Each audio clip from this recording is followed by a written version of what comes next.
my famous tagline is, "You can't say no to the governor." That's a million dollar idea if you know how to answer it. Chief Strategy Officer. That's one of the best titles you can carry. That sounds pretty cool.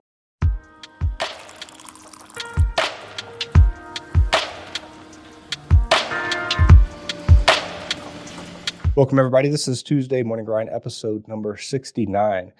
And it is a rare privilege to talk to someone with this much experience and public service background as Mark, our guest today. Mark Weatherford is the Chief Security Officer at Alert Enterprises, a really long and distinguished background in public service, working at NERC, U.S. Homeland Security, states of Colorado and California, as well as the U.S. Navy. So I'm going to have a lot of fun just picking your brain about random topics today. But thanks so much for being with us today. Thank you, Christian. I'm happy to be here. Cool. So with a background like yours, I think the best place to start is just, can you give us a quick high-level overview? Like, how did you get into security, like the career highlights, and then we'll dive into some of that? Yeah. Well, as you said, I was in the Navy and in the Navy right after high school. And the Navy, in their infinite wisdom, I wanted to be a CV and drive tractors and build bridges. And they said, no, we think you learn this electronic stuff. So I basically become an electronics expert. I went to school on a big mini computer back in the 70s. And then I got commissioned in the Navy, and I ended up going to graduate school in the 90s, early 90s. And I'd become when I got commissioned, I became a cryptologist. But what I know about cryptology could fit in a thimble. So I was really in the SIGINT business. But early on, I got, when I was at grad school, I wrote my thesis on information security. And this was in the early 90s. So it was way before cybersecurity was cool, way before the term cybersecurity had even been coined. And so that kind of started my career down this path. And I spent the last decade of my Navy career doing information security jobs at various places around the Navy. And after the Navy, went into the private industry. I worked for Raytheon for a few years in information security. And then I got hired as the CISO for the state of Colorado, 2 governors here, and then Governor Schwarzenegger he was in California at the time, called and asked if I could come to California and build the same kind of program that I'd done here in Colorado. So as my famous tagline is, "You can't say no to the governor." So I went to California, was there through the end of the Schwarzenegger administration. Then I left and went back to private industry at NERC. And, was running the chief security officer at NERC and working with electric utilities all across the nation, really around SIP compliance, and just helping the utility industry. Very exciting. And I literally never thought that would be my last job ever. And then I got a call from the administration asking me if I would come back into the government and go to DHS. So I became the first deputy undersecretary for cybersecurity at DHS. And again, was there for a while, left, went out and went consulting for a while with the Chertoff Group. And then I did what no one, including myself, ever expected. And I moved to Silicon Valley and joined a startup and worked in a startup for a couple of years. That's a big difference. Exciting. That's an awesome, like from going from, startup, or from really going from the biggest of the big government, Homeland Security, to a startup. That must be very different. You mentioned the early 90s, you did a thesis on cybersecurity, which sounds like it kind of started it all. Do you remember, like, what sparked that curiosity? Because that was pretty early on. Like, it wasn't what it is today, cybersecurity. Do you remember what sparked that? Well, I was in a technology curriculum at the Naval Postgraduate School, getting my master's degree, and and so I was taking a ton of remember, this is really early.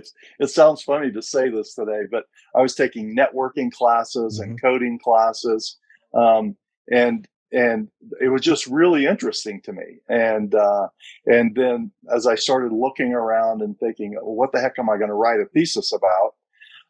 A friend of mine suggested this, and he said, "Hey, and I'll give you a little bit of funding to, if you need to go travel, you need to do research, whatever you need to do to write your thesis." And I'm like, okay, it's a great idea, and you're going to provide me funding as well, so what the heck. Yep. So that did it. I wrote the thesis, and it again, really, really early. There's only a that were doing information security, and so my thesis got a little bit of ability inside. And my next job after that, I was the network security officer at a software support activity where the Navy was developing these huge um, applications for big systems in the Navy. So, and I know you went to private sector for a little bit, then you went to states, Colorado and California. When you think about cybersecurity, like for a bunch of people, what are, for context? So, at a startup, cybersecurity might mean application security or user provisioning, or maybe you're building a product. So that's how cybersecurity manifests itself in your life. But when you're thinking about public sector, which I have less experience on, I would imagine it would be like policy making and some of the same blocking and tackling when it comes to cybersecurity. But what were your day to day or primary concerns when you were working for Colorado and California? Well, they were very similar in everything scale. California is like 10 times as big as Colorado Hmm. on the government side. And it really, and you're exactly right. It's a lot of leadership, a lot of policy work. I started spending a lot of time with legislators, educating legislators. And so I joined Colorado in 2005, the state of Colorado, 2005, I think. And so, nobody in state government knew anything about security. I was the first CISO for the state of Colorado.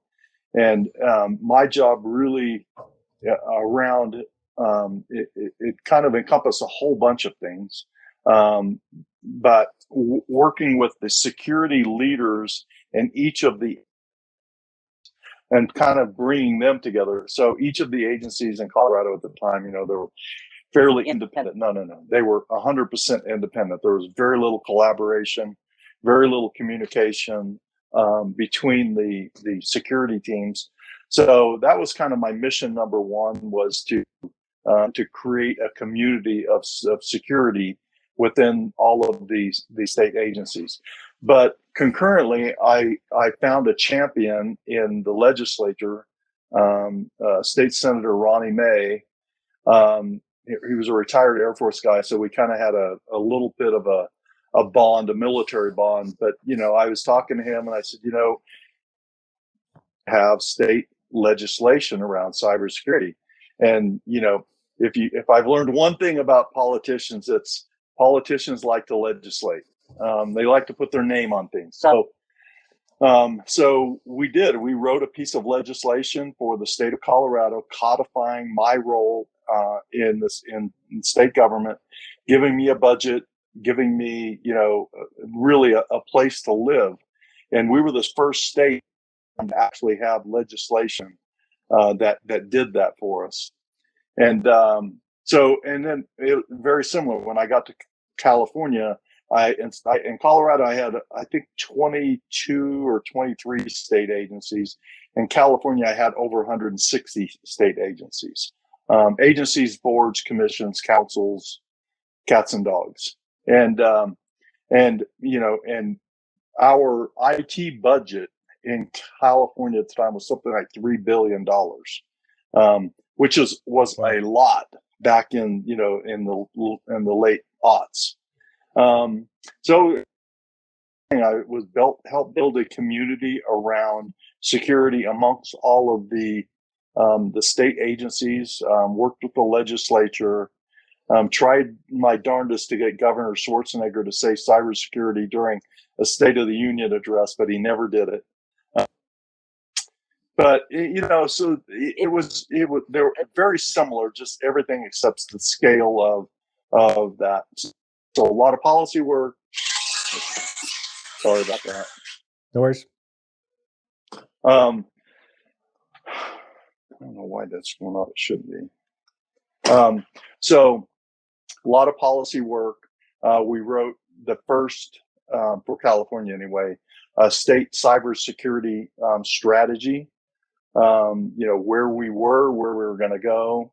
Worked with.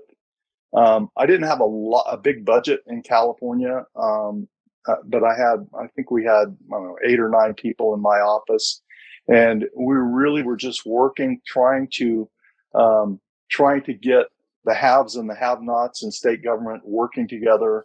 And there were a number of opportunities where we were really able to help some of the smaller and underfunded agencies. When a big agency would say, we're going to go out and buy 20 firewalls, I would say, hey, can you buy one more for this other agency? And then magic of budgeting, we were able to make some magic happen. And and even in some cases when a big agency would be buying new infrastructure, we'd be able to take some of their old infrastructure and repurpose it for agencies.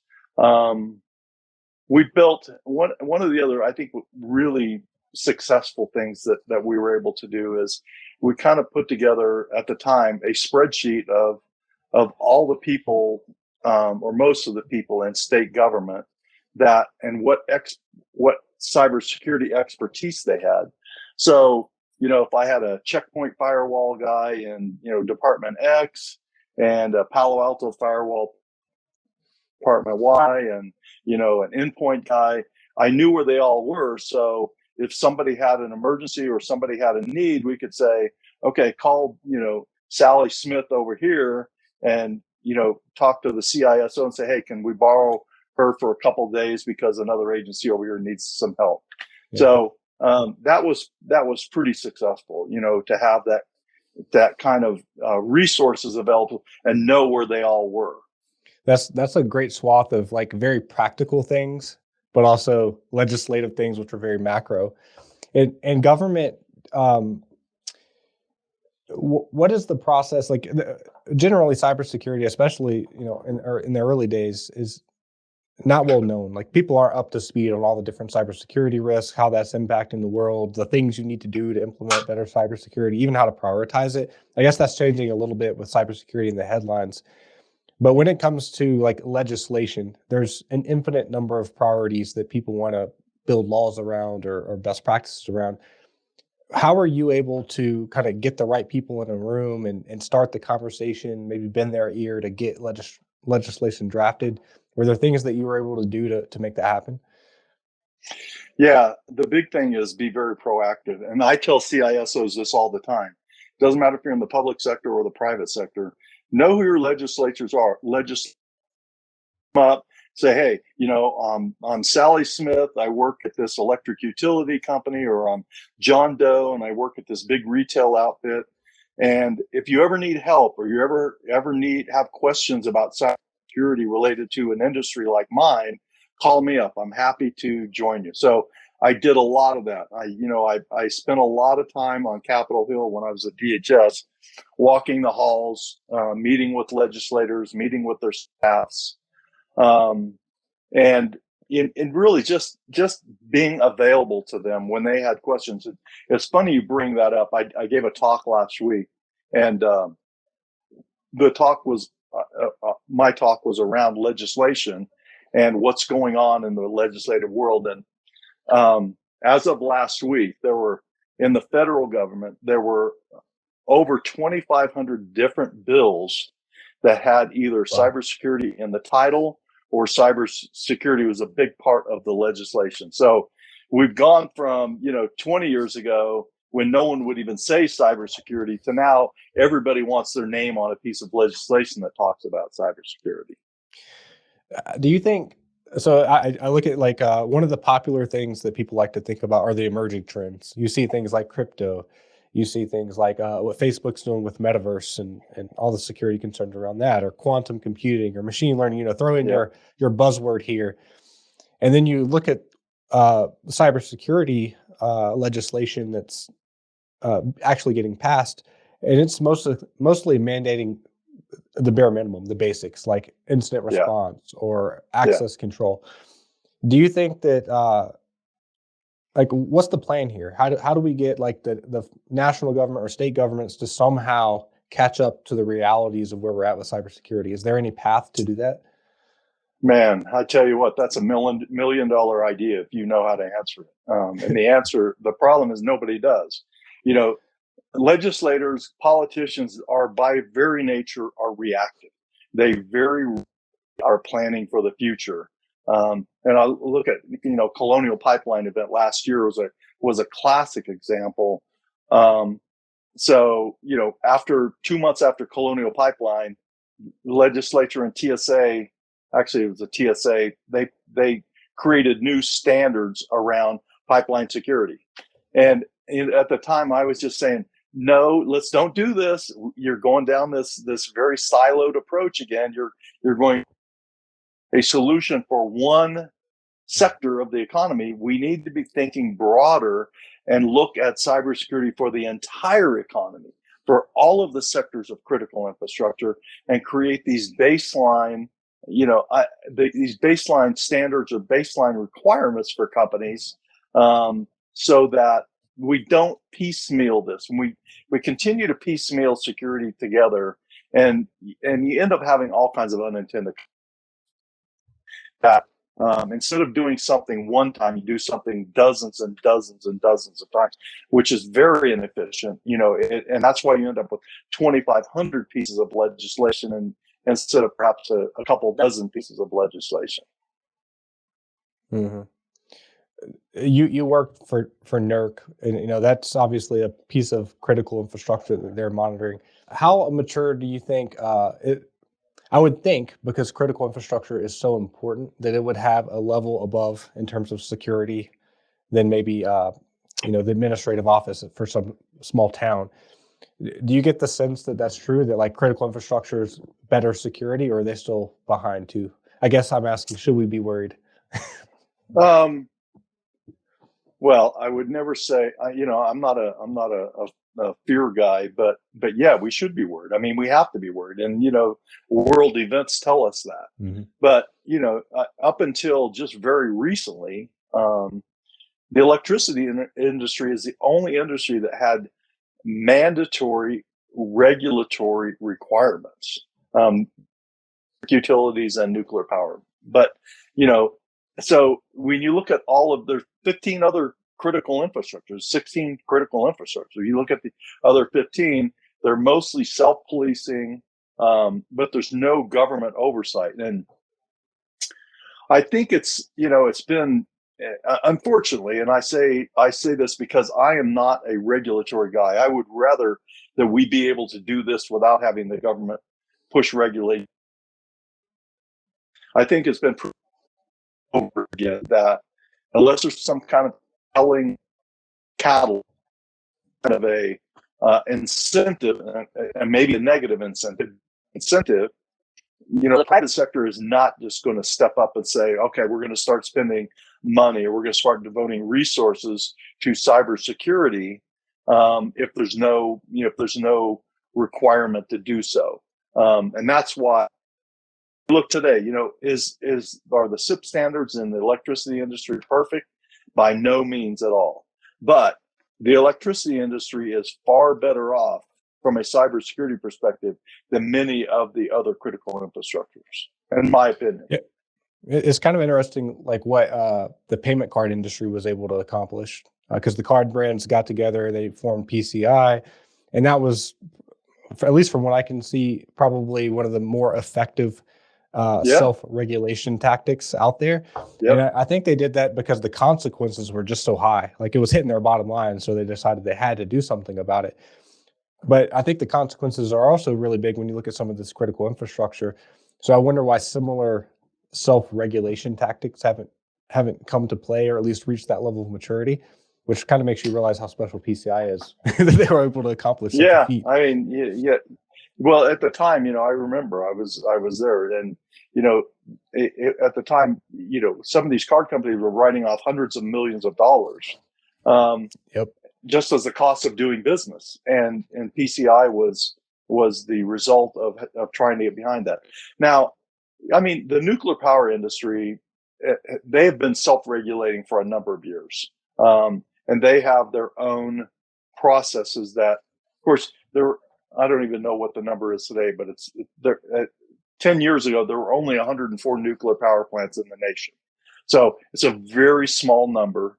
It's, and those 104 were probably owned by, 20 different companies, maybe 15 different companies. So it's a very small number, very easy to hold each other accountable to those kind of standards. You get into the oil and gas business, or you get into the water industry, and it's just, it's just, well, the wild, wild west. Yep. What about so you talked a little bit about what you did at the state level.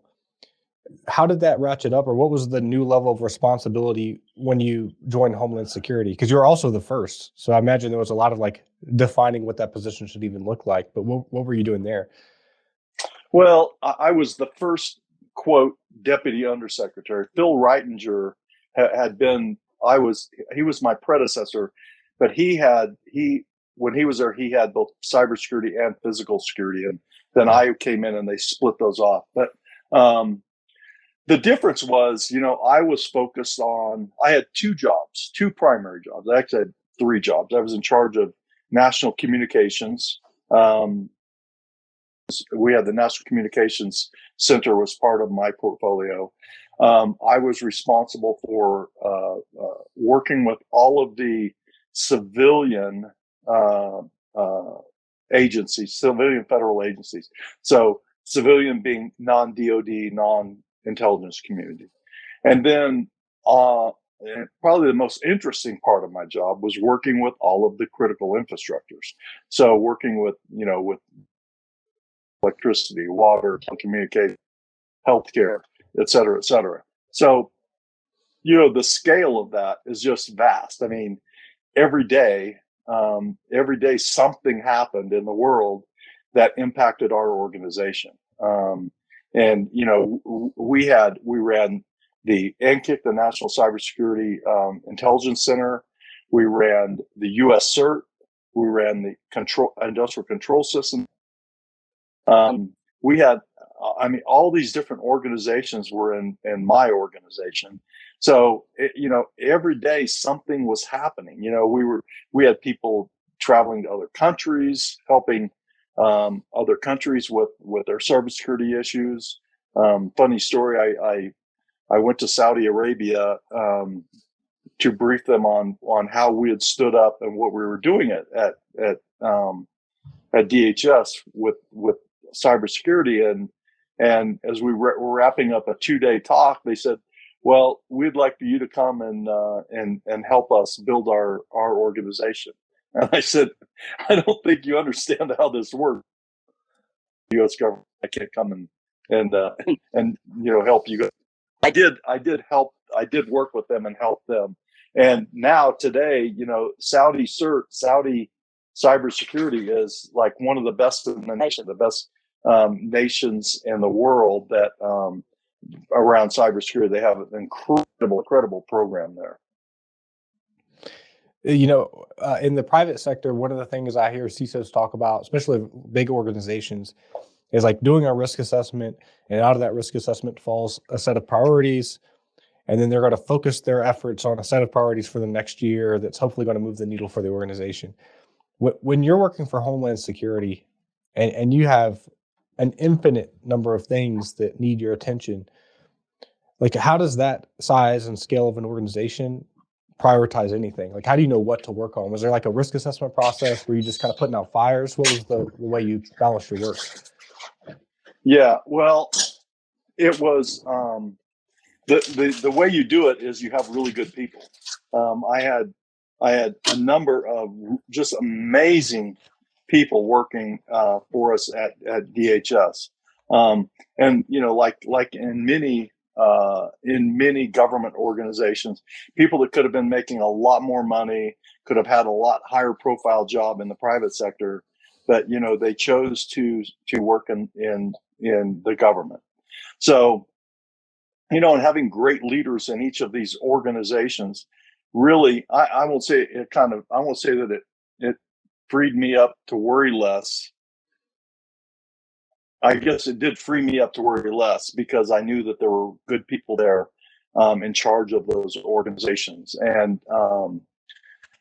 But yeah, I worked on a daily basis with the White House, with the legislature, with Secretary Napolitano and her staff. There were 23 different agencies that were part of DHS. We worked with the Coast Guard, worked with the Secret Service, Transportation Safety Administration. All of these each of these organizations could have been a standalone company on their own, and we had all of them working together. And it was funny. I would have a weekly meeting and had all of these different agencies, the security leads at all these different agencies show up at this meeting, and you talk about hearing the problems. You hear the problems of the Coast Guard, what they're doing, and how they're integrating cybersecurity in their new ships. You talk about Customs and Border Patrol. You think about all the challenges that they have with data and securing data on all the immigration related things. And then it was a pretty dang big job, I have to say. When you come in, when you take a public office like that, is it a 40-hour work week, or is it just for the amount of time that you're in that position, it consumes your life? Like, what does it feel like to be at such a role? Yeah, there's no days off. I will tell you, I went on vacation in Costa Rica for a week, and they issued me a sat phone to go, so that wherever I was available. If something bad happened in the world, they wanted to be able to get a hold of me. One of the things I talk about we're a small business, we're about 50 people, and we're kind of at this stage where we have layers of communication for the first time. I've worked at larger organizations, but it's kind of watching it grow organically. There was a time where we could all sit around a conference room together. Now we have layers. So we developed this thing called a management operating system where we have, weekly meetings, one-on-ones, larger team meetings. But it was kind of an interesting process going through that for the first time, because it was infrastructure that did not exist previously. So we had to be creative in terms of how we were going to communicate layer communications. For an organization like Homeland Security, how much creative liberty do you get as a leader to walk in and tell people how you want to be communicated to, what bubbles up to you, and how much of it is kind of built into, the infrastructure that already exists? Well, that's a great question. I never thought about it a lot, but I can remember when I got there, they said, okay, here's this guy. He will carry your bag with you wherever you go. This person will go with you to make sure that, you have some interface between you and the audiences where you're speaking, somebody to communicate for you. And I said, and it took me a little while to figure out to say, wait a minute, I don't need this. I can carry my own bags. I can open my own car doors. If somebody wants to come up and talk to me, they can. And so it took me a little while to figure out no, I don't want all that, kind of level of effort to help me. I really can do much of this on my own. But at sometimes, I got to say, having a driver was probably the most valuable thing that I had, because, I would spend probably 4 hours a day, many days, going back and forth from meetings and DC. Even though it's 4 miles away, it may take you an hour to get there. So having a driver enabled me to be able to work while I was working. But I thought at the time there was a really big budget, not quite $1 billion. But that was to fund, that was to support almost 2,000 people, multiple hundreds of different programs. And where I think some of the flexibility came in, where I was able to look at programs that had been in place for a long time and say, does this program still make sense 10 years later? Could we start cutting back on this program and fund other things that, that may be more important today than they were, 10 years ago? And, I got my hand slapped a couple of times, I tried to kill off a couple of programs that were actually legislatively, the legislature actually they funds money that goes to very specific programs, and so I tried to limit a few of those programs, and then I realized, well, wait a minute, I don't have the authority to actually move any of that money because that's legislatively appropriate. But we were able to, to kind of streamline a few things and start a few programs that exist today. And I almost wish you could say that program that you start in Washington, D.C. has to have a maximum 5-year lifespan, because as we all know, technology changes so fast that, anything that you start 5 years today, in 5 years is going to be obsolete. And if it's not obsolete, that means you're probably spending a lot of money to maintain old technology or to refresh old technology. So, there's just a certain amount of inertia that happens in Washington, D.C. that people just learn to live with, and that's why, and I said it a couple of times. It's why I don't think I was a good government employee, because I just don't have patience kind of stuff to live with the status quo just because it's the status quo. But so before starting Risk 360, I was at big consulting firms, and mostly my role was to deliver client work for the most part. And now my role has evolved over the last 6 years in becoming CEO to kind of like leading strategy, leading people, which is a skill I didn't realize took so much effort to develop. Like, it's a discipline into itself. And I look at your career, where you were in the Navy. Sounds like you took on some technical roles, you took on some consulting roles. Then you went on to lead some of the largest organizations, where I imagine communication and just leadership and trusting people is the name of the game. Like, that's the real skill you need. How do you think is that something that came natural to you? Did you just find yourself being really good at that, or did you develop into it? Like, what gave, a technical cybersecurity guy who did a thesis on cybersecurity the right tool set to be successful in that career? Well, I say this all the time. The Navy, U.S. military is one of the greatest meritocracies in the world. If you can do your job well, it doesn't matter where you came from, doesn't matter how you grew up, who your parents are, how much money you have. The military will reward you. And I don't know that I was a great leader early on in my career, but I had a lot of great leaders. I had people that I watched, that I learned from. I focus a lot of my attention on actual leadership stuff. And I can remember, man, I tell you, I've said this a number of times. I can remember having these meetings right after I got out of the Navy, especially when I was consulting. And, I can remember having a meeting. I won't say who the company was with, but and we spent 2 hours. I was meeting with 4 people in this consulting company, and they were just talking to me about questions. And at the end of this, they said, they were just so enthusiastic, and they said, "This is of our time that I have ever had." And I thought, we're just about leadership. We're just having a conversation about getting stuff done.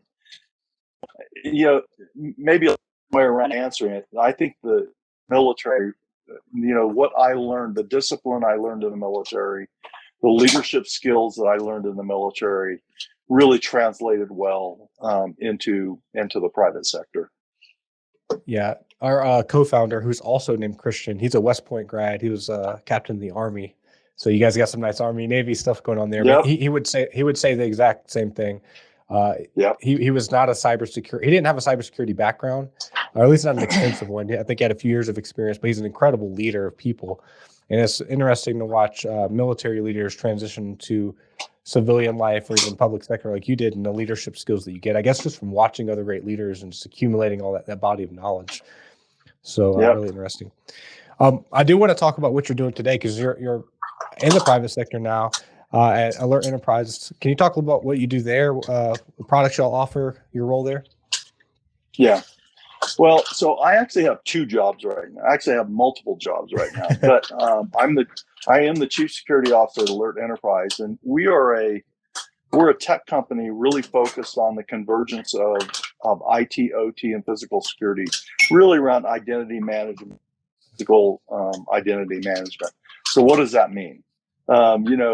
If you go into most big organizations today, they will have at least two, sometimes three different security organizations.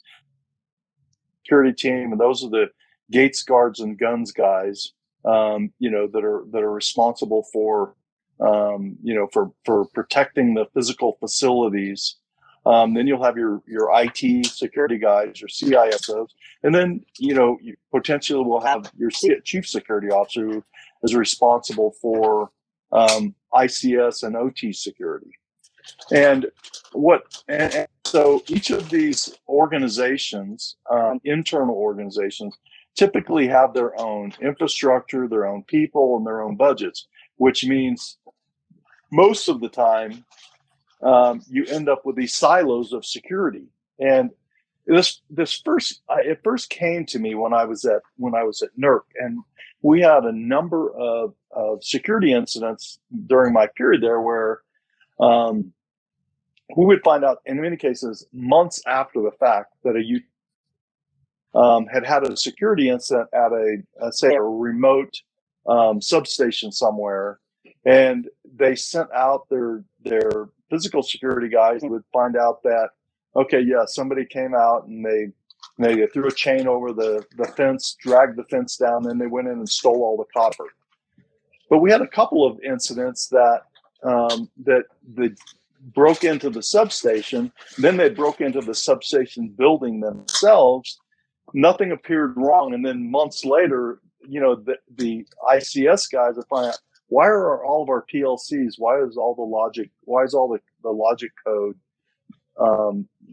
having problems with it? And somebody broke in their form 3 months ago that actually broken into the substation and caused some damage to the equipment inside there. It wasn't just a physical security break-in. So what Alert Enterprise does is, and we're used by airports now, by banks, by oil and gas companies, electric utilities. We're able to take the data from physical security and integrate it with the data from IT and OT security and provide a bigger, more holistic picture. So now, and really around identity management. So if you got a badge to get in the front gate of a building, and you need that badge to log into a room, and then you need that badge to log into a computer, you might want to know if somebody's logging into a computer, but they didn't come through a gate somewhere, or in airports where somebody will have a badge, like a baggage handler may have a badge to get through, but all of a sudden this badge is being used in another part of an airport where there should not be a badge. So being able to integrate all of this identity information and provide a more holistic picture is just it's game changing. I mean, it increases security by orders of magnitude, and we find ourselves today working with HR a lot, because the first place a new employee goes is to HR to get badged and get outfitted with credentials. And many times, as employees, as they stay in the company and they take new jobs or they get new accesses, the HR data never gets upgraded. So you find these employees that for 10 or 15 years, and they have all these accesses that they've just been accumulating over the years. So now we're working with HR and April to help them clean that up, clean up their ERP systems, from an identity perspective. That's really, cool. Kind of in a nutshell, what Alert Enterprise does. Absolutely. I've been on many data center visits where, the security team and the facilities team is completely different. So access controlled at a services level or a Active Directory level is totally decoupled from who has access to the physical facility and the badge reader, and making those two things talk to each other. It makes total sense. Oh my gosh. Yeah. What about the work you're? I said, let me. So please the other job I have is I'm the chief strategy officer at the National Cybersecurity Center. And this is something Governor Hickenlooper started this organization in, I think, 2016 in Colorado Springs.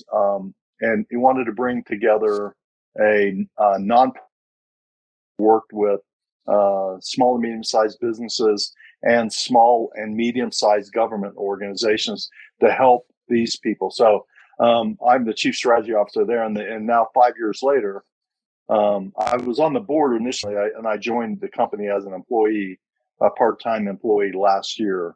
We're doing the National Cybersecurity Center is doing all kinds of really cool stuff these days, educating legislators, educating staffs. We have a program where we're educating K through 12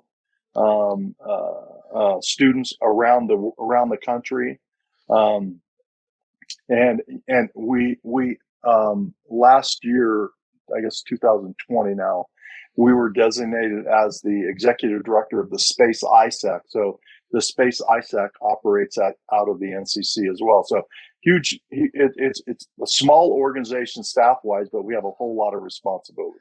That's very awesome. Cool place to be. Yeah. What is your role? Like chief strategy officer? That's one of the best titles you can carry. That sounds pretty cool. Yeah. What do you get to work on? Like your role specifically? Yeah. For the CEO, we're just looking at opportunities where new thought into our existing programs, look at how these existing programs can mature better. We've had a couple of programs over the years that kind of ran their course, and we said, okay, these are no longer priorities for the organization, so we're going to kind of let them off and just sunset them. And we're always looking for. We have a couple of main really programs that we're responsible for, education being one, Space ISAC being one, and just we do a lot of thought leadership kind of things as well. Do you know Rock Lambros? He wrote the book CISO Evolution. I think he's a member of that. He was just on the podcast. I know there's a lot of volunteers there, but if you know him, he's a member of that work too. You mentioned it. In fact, I endorsed his book, so I think I'm on the back cover of the book. I think you are. That's a leading question. Excellent. Well, that's awesome stuff. If you're listening to this, I'll definitely link to that organization so that everybody can get to that. And Mark, thank you so much for your time. This has been an awesome conversation. I appreciate it. Thanks so much, Christian. I'm glad to be here.